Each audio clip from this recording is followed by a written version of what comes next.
They say the universe has a test, a great filter. Civilizations either rise together or they eat themselves alive before they leave the dirt.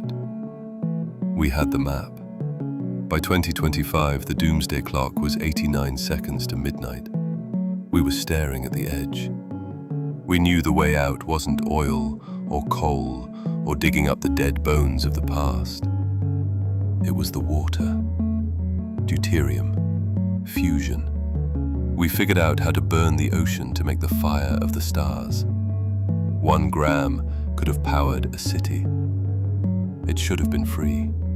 But we couldn't shake hands. Religions, borders, politics. The old tribes were too busy fighting over the crumbs to see the feast. So, the new tribes took over.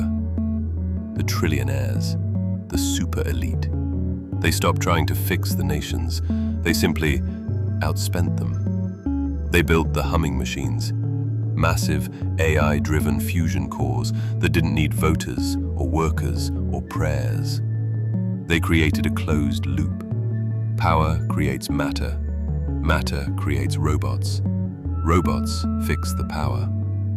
They achieved Kardashev Type 1 status. But they didn't lift humanity up to do it.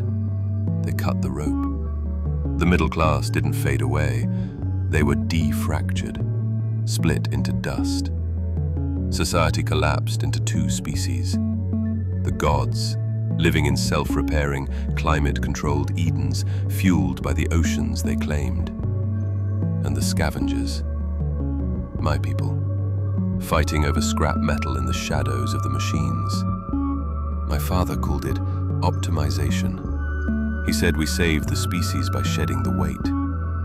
But looking at the ruins, I don't see a civilization. I see a crime scene, disguised as a miracle. The history books, or at least the ones they let us write, call it the Ascension. They say we united the world to reach a Kardashev Type 1 civilization. They say we mastered the planet to save it. That was the lie we told the desperate.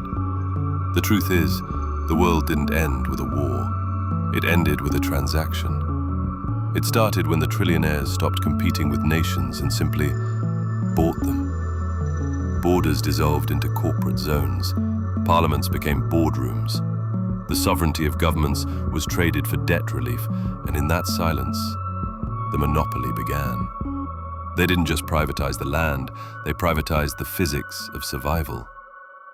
My father was one of them, one of the architects.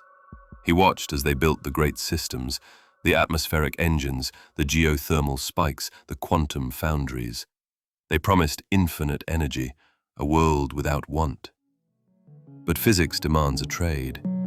You cannot create power without taking it from somewhere else. To cool the quantum servers that ran the new economy, they drained the rivers. To power the floating citadels where the elite drank wine in the sun, they diverted the jet streams, leaving the continents below to choke in permanent drought. We sucked the marrow out of the earth.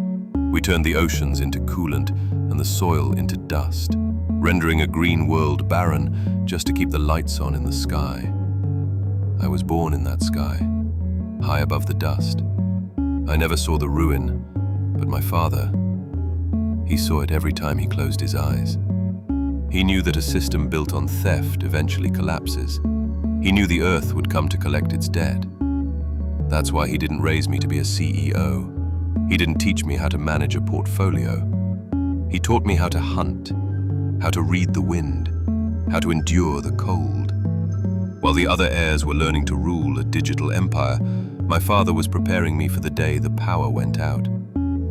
He told me, James, when the architect stops building, the world won't slide back into the dark. It will be thrown there.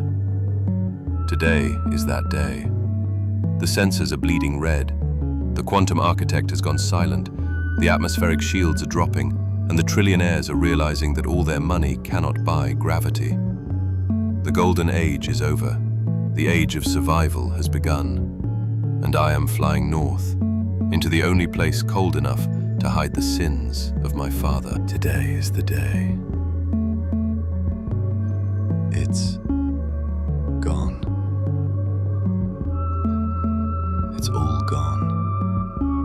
No one knows what went wrong. One minute the grid was pulsing, the architect was building, and the next, silence.